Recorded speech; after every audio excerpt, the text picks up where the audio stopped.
in the naughty room, they are about to start their match. And oh my god, I looked through, I found there's like 3 different Crucible of Worlds. I think it's going to be some kind of land deck by the looks of it, but yeah, Liam bringing some serious spice. Yeah, wow. So a lands variant versus Blue Moon will be kind of a quite a balancing act to kind of slam one of those Blood Moon or back to basic effects versus the lands deck, because they're typically you know 3 to 4 colors ish. And it feels like we're stepping back into like 2017 Magic. We see Explore, Courser of Crucifix, the Crucible that we were mentioning before. And he's tossing up whether or not he wants to keep it, and he very well might. But yeah, it feels... we were just saying in the previous match that I feel like there's been a resurgence in lands decks, and like, here's another one, Dream of Summer. Yeah, I've encountered quite a few now in the Melbourne scene as well. So there's definitely an uptick of it. Not sure if potentially Brazen Borrow has been missed or anything, but hey, Merit Lage is pretty good. Yeah, it turns out. I think it was like for a long time it was Brazen Borrower, as you said, like pushed the Merit Lage out. But yeah, as you said, still pretty good. Still pretty good card. Still pretty good creature for sure. Keeping our 6, I see a blue spell. Do you recognize that card at the front? I see Spell Snare as well. That is a Mana Drain borderless variant. Ah, very nice. Yeah. I presumed if it was blue, it would be some kind of counterspell. And here's the moon. Everyone's showing the value of how many different types of cards you can get with that Amonkhet Invocation, Blood Moon. Honestly, I don't think I can tell them apart. It's just the artwork. The names, I can't read them.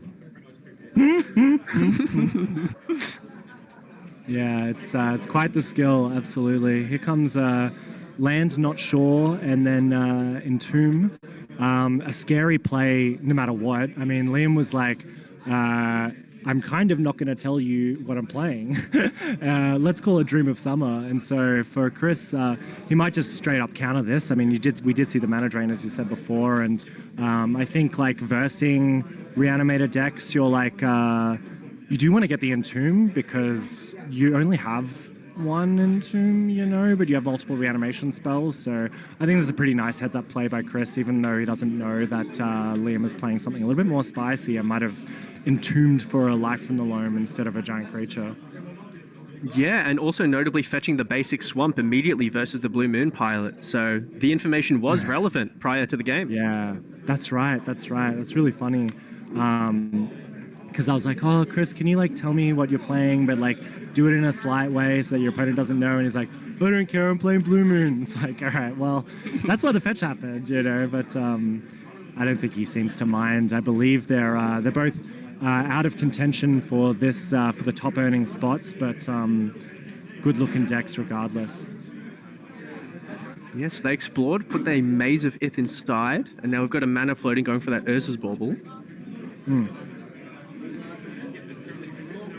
Yeah, just a single mana from that Mana Drain, exactly right. Still maybe tossing up whether or not we want to put Lutri in hand. I mean, it's probably pretty mid as a choice, but we do have the Blood Moon. We're pretty prepped, primed, and ready to just slam it down, but we need just one more red source to make that happen. Okay. Oh, missing the land drop there for Blue Moon, but drawing it off the Bauble trigger. So... Almost the perfect time to draw the land. Very close, very close. Notably, they were on the draw too, so there are both players now just filtering and trying to get ahead, get their card selection, card advantage. So the Urza's Bauble into these stirrings. I think Liam would be pretty happy to see the control deck miss a land drop and also not have that red mana, but yeah, as you mentioned before, off the Bauble, could have been like a really sick heads-up play to pretend to miss your land drop, lull your opponent to a false sense of security, and then get him with the Blood Moon, I would be very impressed. Yeah, absolutely. Here comes the volcanic island. Many players are opting for 8 points when they play Blue Moon because it's so easy to play like Blue Soup. Or I guess it's like Red Soup now because you're playing like Ragavans and maybe you're playing Murktide if you want to be a bit blue. Yeah, not Chris's style as we see the volcanic island notably on the reserve list. And yeah, also there was I believe it was top four.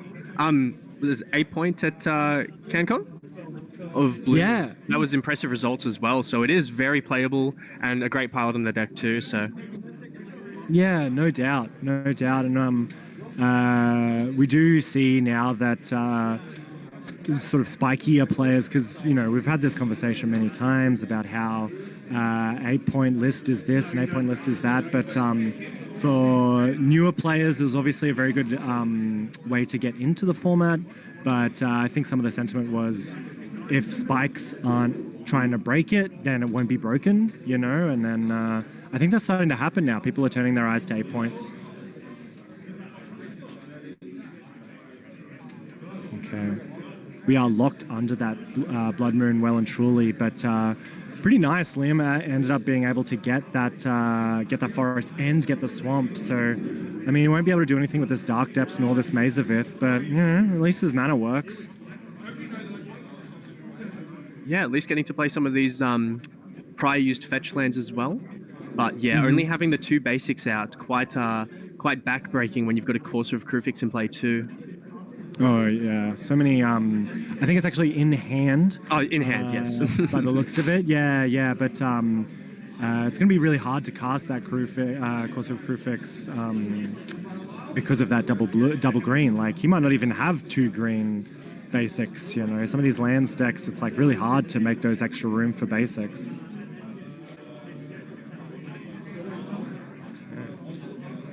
Yeah, replaying that land. Also, notably, Dark Depths now tapping for mana. Oh, hell yeah. I didn't know the Dark Depths could ever get stronger, but now it's tapping for mana. Oh my goodness, is that a Mystic Confluence?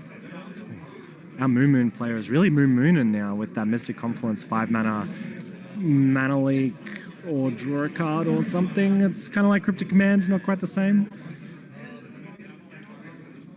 Long were the days where I Mystic Confluence the Bloodbraid Elf and the Cascaded Spell. It's been a moment. Ooh, it's so fun. Ooh. That's really nice. Yeah, long gone, unfortunately, but not for Chris. Oh, the Cryptic Command as well. Chris is living all of our dreams right now. A lot of us dare to drop the Archmage's Charm and pick up that Cryptic Command, but Chris is the only one who dares to dream. Living our fantasy. Yeah. I've longed to cast Mystic Confluence or Cryptic Command and haven't been brave enough, but this is showing that it's still playable, so I'm all here for it. It's possible. Yeah, thank you, Vance. In the chat, it's bounce, leak, or draw pick 3 times. Yeah, can pick the multiple one twice. Instant speed 5 mana, draw 3 cards. Pretty good. I mean, it's like they probably got pushed out of the format by both Archmage's Charm and then I guess like Memory Deluge and stuff if you wanted like a big instant speed draw spell. Life from the Loam entering the exile zone from that Force of Negation. It's going to be tough for Liam. Ah, yes, mentioning the Cryptic Command Sanctuary loop from the chat game. Yes, as well. Yeah, I miss doing that as well. I hope this happens during the game. That'd be so sweet. Yeah, it's really nice to see how Mystic Sanctuary has kind of thrived since its depointing. Like it still doesn't feel like that broken, and like maybe it's good for like control players to get an extra boost of power anyway. But like, man, Mystic Sanctuary at 0 points just feels so nice,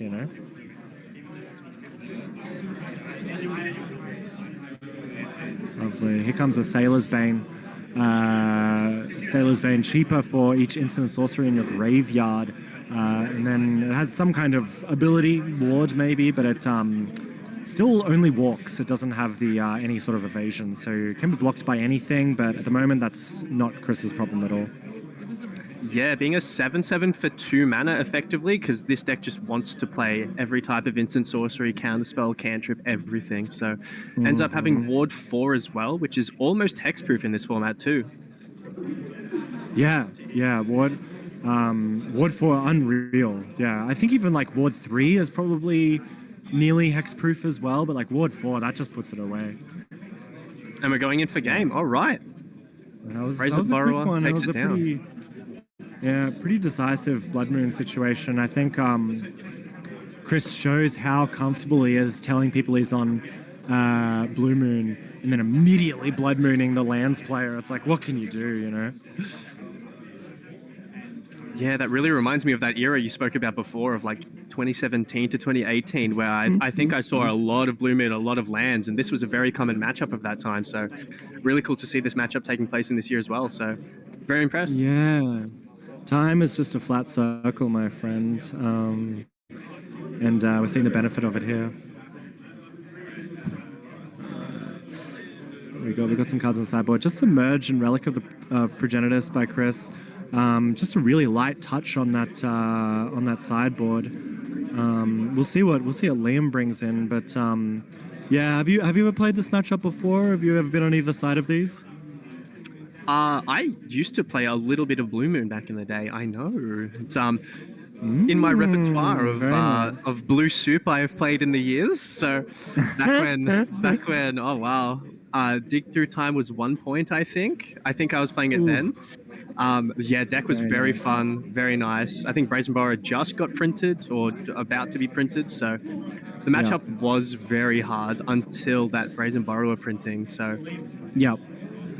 Yeah, I noticed that when I was versing Blue Moon decks when I was playing Reanimator, is that's like counterspell's obviously a huge problem, but without Brazen Borrow, it's like once you put that creature on the battlefield, they can't really do anything except with Jace or Cryptic or something like that. You know, some of these really powerful, high-costed stuff. But Brazen Borrow kind of changed the game. Yeah, and they're paying respect to a lot of the hard-to-answer permanents and creatures as well by siding in the Submerge here. Naturally, you would with the forests appearing in the other deck, but you gotta check Merit Lage. Card strong. Absolutely, you gotta respect the Merit Lage. 2020 indestructible flyer kills a Baleful Strix. Holy moly! And we thought Baleful Strix was going to be the end of it, but no, it just pushes right through. The poor little owl, it didn't deserve that. That's right. Yeah, we can see some of these, like, we can see a little flash of Liam's deck. Some of the cards that you're expecting to see, of course, but then there's some sort of, like, off-the-wall, I think that's a wheel, if I'm not mistaken, but, you know, Crop Rotation, Zoran Orb, like, we've seen these cards before in lands, so it's spicy, but, you know, we're still staying true to the archetype for sure. Yeah, and I saw a fast bond in there too, a bit of fast mana in Mox Diamond, so the wheel actually would be quite important for getting additional lands and getting ahead that way. Very good. Egan in the chat, Cody would play the Blue Moon and instead of winning would just draw more cards. Is that a fair assessment of your play style? I've definitely missed it Confluence to draw 3 when I shouldn't have. That's really nice. Why win when you could draw more cards? You know? I want to play more Magic, and if I draw more cards, I get to play more Magic, so it's fine. Exactly. Chris giving us a little flash of what he cited out, one of them being Stern Scolding. I'm not even 100% sure if that's like the best line. Maybe it's like you're trying to reduce the variance because you know that you're going into the long game. Stern Scolding, of course, a really fantastic counterspell for that early game, but after that, you maybe just don't want it to be a top deck. You don't want to have it lying in your hand. So possibly one of the reasons he cited it out. Yeah, there could be a thought train to lead us to upgrading the Stern Scolding into the Submerge, just because it can answer any creature after it comes in too, rather than sniping it on the stack. So, yeah, absolutely. Ooh, interesting hand. I think we're going to keep it. Drawing. Okay, we see the Relic. We see the back to basics Cryptic Command. This is a really serviceable hand, especially with that Relic on turn 1.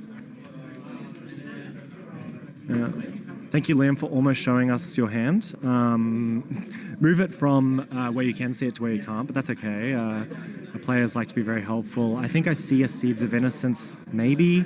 And then, obviously, Urborg, Fetchland, Crisborg Worlds, and we're about to get into the game. Oh, is that burgeoning? Oh my god, it looks like a burgeoning. Hidden away from view, but very well could be. One mana enchantment, burgeoning, sounds about right to me. Yeah, lets you put an additional land into play whenever an opponent does. Okay. Trigger burgeoning. That's kind of hot, actually. I like it, especially on turn 1. I mean, obviously your opponent's not going to not play lands, but I like this a lot. Immediately getting ahead, moving to land 3. Ooh, very nice, very nice. We see the Spell Snare from Chris's hand. That was his draw. He did draw the card and then opt to not play out the Relic. Obviously, the Relic is good the earlier you can play it because it reduces the amount of choice that your opponent has when you have to sort of tap it those few times. But yeah, obviously going for the Stone Scalding, kind of risky because he knew about the burgeoning. He knew that it was going to get Liam to that 3 mana slot. Like, damn, what if Liam never casts a 2-drop for the rest of the game? You'd feel pretty upset. Oh, picks up the Thespian stage from the Stirrings and has the Depths in hand. This could go very, very fast. Oh my god, this could go really fast because we have the burgeoning. This is funny, the burgeoning is going to be huge. Oh no, speak of the devil and he shall arrive. The petty theft off the top, Brazen Borrower being really nice, protecting Chris from this Marit Lage that is kind of impending. See the Surveil land here. I think we manifested, lack of better word, not the key word in Magic, but we manifested the Brazen Borrower to appear in the hand. Oh my goodness. Well, you know, be careful what you wish for. This Brazen Borrower. Oh, this is huge. This burgeoning was massive. Like being able to go from, you're doubling your land drops every turn, and Liam suddenly got 5 lands and ready to make a Marit Lage. I mean, it's going to be annoying now. I was going to say it's going to be annoying now because Chris has that back to basics. But if Chris slams the back to basics, he loses the game. So I guess he's on Brazen Borrower duty for the rest of it. An impressive start from the lands. This is very good. Really nice, really nice. Okay. Titania Urborg being very helpful right now, putting that Titania on the battlefield. Kind of annoying. I wonder what he's planning. Maybe you anticipate this Brazen Borrower. Maybe you're just like, my opponent's not doing much, but you don't have to run into a counterspell if you you don't have to run into that counterspell if you're doing like a lands-based combo. You just pass the turn and then do it at the end of your opponent's. But see the Titania. Oh man, here comes burgeoning trigger. Oh, also notably, when the Dark Depths combo goes off, Titania will make tokens as well. Oh, that's nice. And that's a lot of tokens. This is super nice. This is, terrible for Liam. This is the opportunity that Chris was looking for. We're about to see right on time back to basics, I would dare say. And now we don't have the opportunity to do any Dark Depths shenanigans. Yeah, here it comes. Rutherford in the chat, very helpful last night when I was scrambling through the stuff that I needed to do to get the sync up. Just tuned in, watch a blank screen and tell me if the audio is good. So thank you for that, Rutherford. Back in action. Blue Moon plays the back to basics, but knows they're taking 10 points of damage next turn. We'll see if that's able to take the win or not, because that is quite hard to deal with. But again, Brazen Borrower will be very, very important in this matchup, even just for a Titania or the token. Yeah, the Titania or the token. Probably, I guess you're going for the token, even though you know that it's not going to be the last token. Maybe it might be, but depends on if Liam can do anything. If we have a land in hand and we rip their Hex Mage, you can still get there, but it's going to be hard. It's going to be hard for here for sure.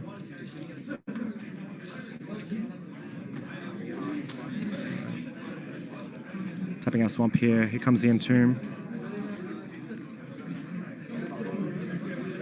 We'll see what he goes for here with this Entomb. Oh, yeah. Life makes sense. This is, we only had polluted delta, I think was the land. Yeah, so we're not going to be able to get that basic forest, but maybe it's enough, you know, maybe we don't mind. Oh my god, is that a rot farm? I think I just saw a rot farm. Oh, wow. Yes, very nice to bounce your... Damn, can we bounce the Thespian stage with the rot farm and then, you know, get an extra opportunity for Marrowlage? I think we can. That is a unique line. Ooh. Is this game going to be decided in the next 2 turns, or is it going to go for a long con of getting this Marrowlage back into play with the rot farm?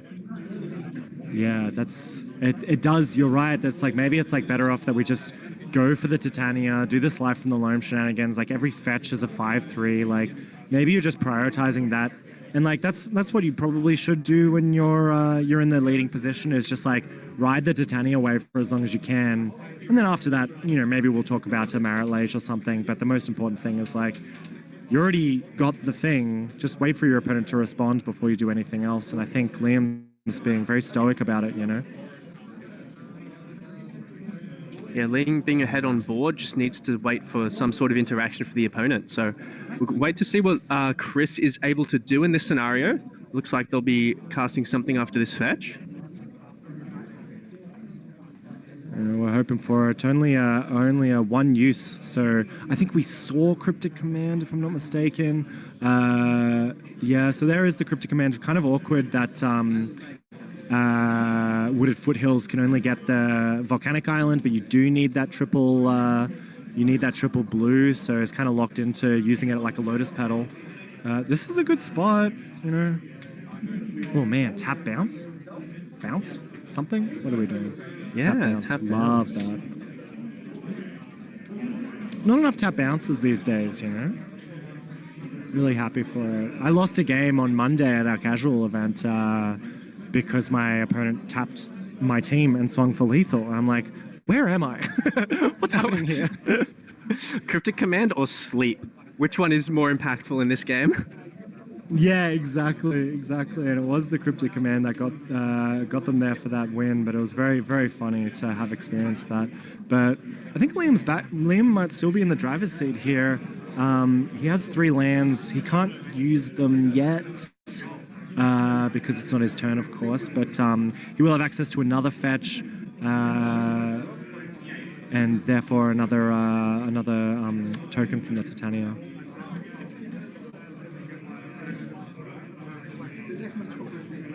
That hand is chock full of counter spells on Chris's side. I saw a loose focus. I saw a spell snare. Of course, that the mystic. What's this called? The Cryptic Command, and then Mental Misstep as well, if I'm not mistaken. That hand is stacked to the brim, but unfortunately, none of those counter spells kill Titania.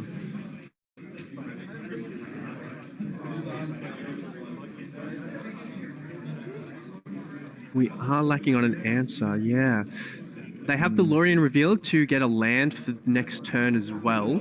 But yeah, we just need to get to a couple more mana sources to not die to this Titania for a Mystic Confluence, I reckon. Man, again, something that we're not seeing very often is that this lands deck might beat a back to basics. And that's wild, you know? Oh, I wonder if we're going to remember our Burgeoning trigger. Let's go. Burgeoning could put the Field of the Dead on the battlefield, and oh boy, will we be scared of Field of the Dead. Bink. We got it! Let's go! Yes! Let's go! Field of the Dead. Right. Field of the Dead right on time, in your opponent's turn as well, so you are going to get zombies straight away, and this is terrible for Chris. This is the Titania token about to be summoned, which will also come with it a 2/2 zombie, and this Field of Dead is showing its value. On top of the Titania fetch with the Wooded Foothills, we'll be getting a 5/3 and a 2/2 from Field of the Dead, so even if the Titania is answered, there's still a lot of bodies to deal with on the battlefield. Yeah, absolutely. God help Chris if it puts another land on the battlefield, we're going to go again, you know? Yeah, too little, too late. I think we see a Blood Moon coming in for Chris's side, the beautiful Invocation one that we saw game one. Game one, it did help Chris get through, but Liam's like, I'm gonna do this, I'm gonna do this, I'm gonna do this. Chris said, that's enough for me. I don't want to see that. We're gonna go into game three. Yeah, as Dib Game said in the chat, yeah, it is backbreaking if you don't land the Blood Moon with Field of the Dead out. It accrues so much value. The 2/2 every turn, maybe even two 2/2s every turn cycle with the burgeoning as well. So it's hard. Yeah, really tight plays from Liam. Really, really interesting to see that deck in action. We can go on to sideboard here. I think Liam's deciding if he wants to change anything else up, if there's anything else we want to bring in, but no, he's staying true. We're going to go into game three without any future changes.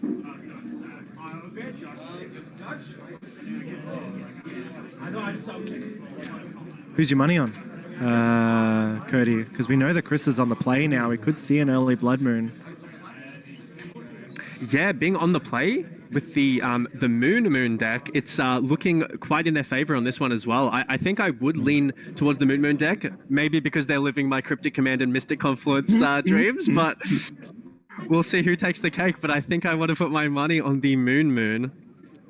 Okay, I see it. I see it.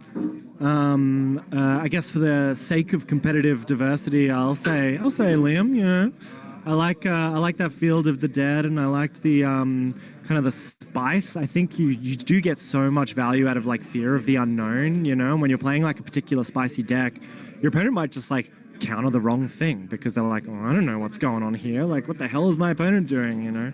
So yeah, regardless, we're going to see a great one. Yeah, it's been quite an impressive match so far. Both players that were on the play in the last two matches have won their matches on the play.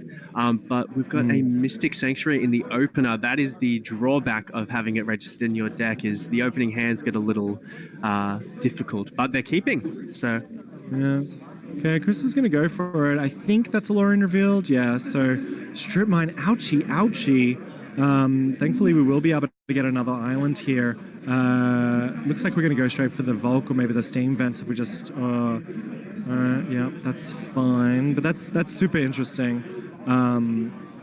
Getting rid of that early. Just like Strip Mine Go is like a really powerful play. You know, really setting the stage for what the game is going to be like after that. I've been known to keep a hand with like one land and some cantrips, so if someone did that to me, it would be quite backbreaking. Absolutely. Yeah, at least we did have that Lorien revealed. It might not have been a keep without the Lorien revealed, but like, it's theoretic, you know, it's pseudo your third land, of course, not always, but usually. And it did fix your mana as well, so it's like kind of unfortunate that we have to play the Mystic Sanctuary here and have it come in tapped, but I mean, as you said, it is the drawback of playing such a powerful land. Going for the Entomb here, they're going to force a Life from the Loam strip lock against the Blue Moon player. Would be interesting to see. Yeah. Accidentally Entomb a Once Upon a Time? I would love if that was the case. Oh man. Wait a minute. I'm just gonna change my mind. Is that alright? Yeah, sure. I think that's funny. Competitive rel again. You gotta know when to like say, I think I have to call a judge here, but honestly, I mean, we were watching it. You put the card down. A couple of times I've been like, fetch this land, put it on the battlefield. I'm holding my deck in my hands, and I'm like, I haven't finished searching yet. This just came on the battlefield for no reason. Don't worry about it. Luckily, Chris is gonna let him have it. Is that a Saga in the graveyard as well? Yeah, I believe, if I'm not mistaken, Azusa's Many Journeys gives you the memory of Azusa a couple of times and then flips into a creature. But yeah, allows you to play those extra land drops, and Liam being very land heavy in this particular build of lands. Obviously, lots of lands, decks very heavy in lands, but you know, enough to play Burgeoning, enough to play Azusa's Many Journeys, like, you know, maybe he's gone one step further.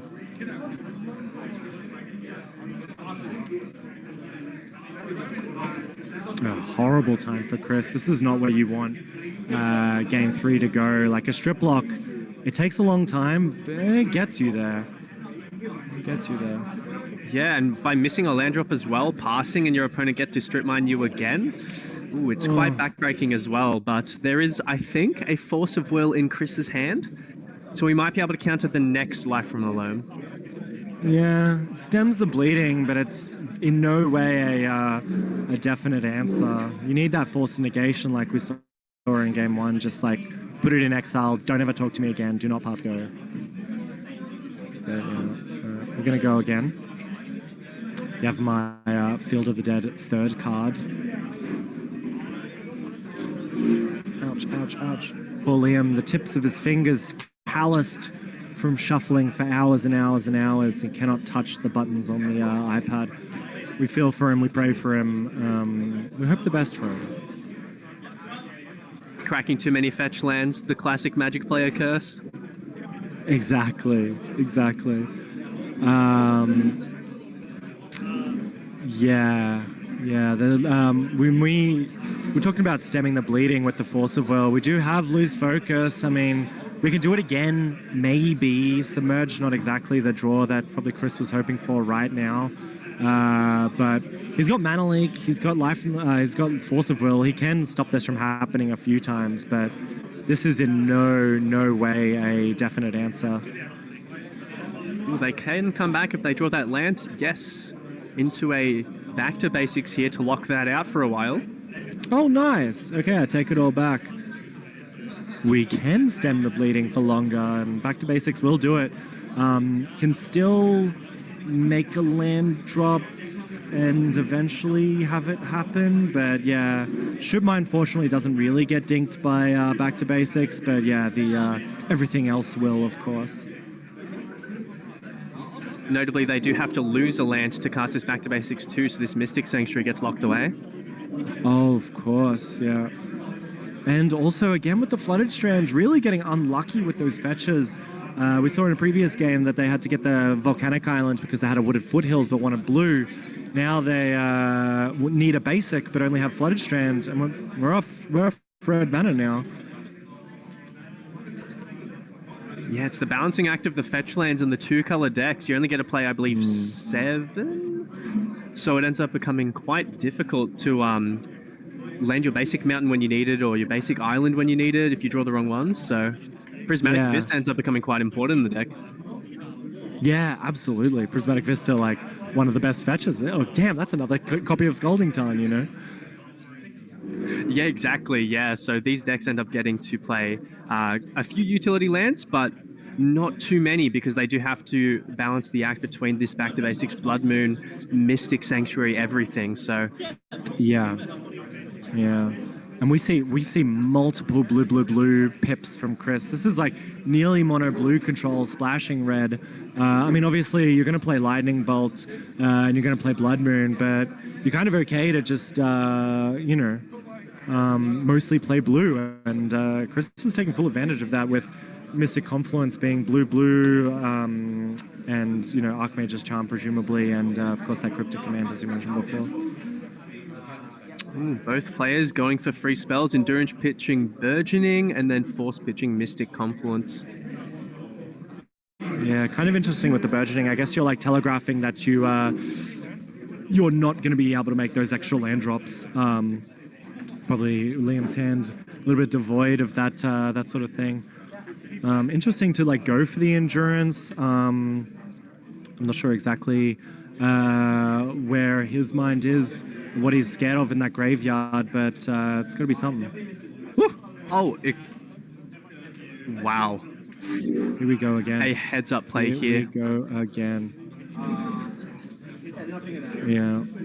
And we have a choke. That's so awkward. The choke is like not going to do it here. Liam suddenly, all of a sudden, terrible position. Like, at least my lands were Lotus Petals. Now they're just Lotus Petals that tap for red. That's not what Liam wants at all. No, and for the lands deck, it's very backbreaking as well. But I believe in this circumstance, the game wouldn't last too long if a Sailor's Bane returned to the battlefield like a couple games ago. Yeah, Sailor's Bane really able to close it up immediately, like Blood Moon, you can do a little bit of like draw, go, pass the turn, draw, go, pass the turn. It just ends, you know, and it ends in 2 turns. And that's probably for the best, you know.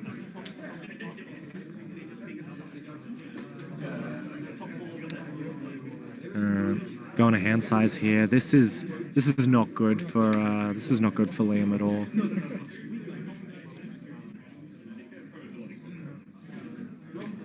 Consider for the draw here.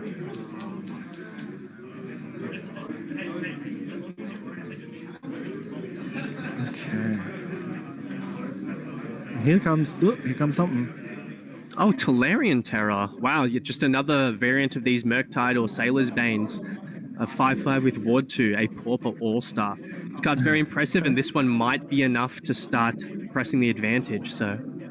Yeah, puts him down to 9 here, and then, yeah, so 2 more turns. I mean, when your opponent is counting how many cards that they have in hand because they need to go to discard, and you're the one with the giant creature and all the things, Chris is probably feeling pretty happy right now. And this could be it for him. Bang. Liam only has 1 draw step to answer this Tolarian Terror and pay for the ward, so it is going to be quite difficult to get through. It might be game for Chris. Yeah, that ward's really painful. I don't know what we could be looking for here on Liam's side. He needs to unlock his lands so that it can do something, you know, even if you just put a creature on the battlefield, that's fine, but like just to chump block for a turn. But yeah, I mean Chris is holding up all these counter spells and stuff as well. It's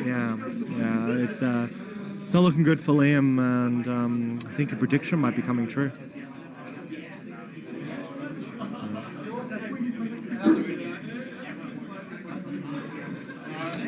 Oh, yes, mentioned in the chat, yeah. Fetching with a Blood Moon, better call a judge. Yes, I guess the game is now technically over. So I'll go and bully Chris, but I think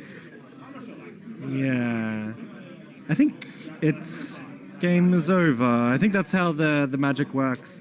A little bit too late. Should still bring it up with the judge. Yeah, you're right, Dennis. For CanBrawl. Yeah, let's do that. Me and Cody will go to a break. I'm gonna go and tell on Chris. And Cody, will you come back with us and start up top 8? Yes, absolutely. I'd love to jump into the top 8 and see what's brewing up in Canberra.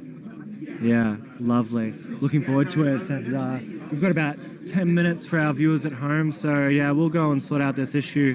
Yeah, Cody, I'll see you back then for the next round. Amazing. See you then, and see you then, chat.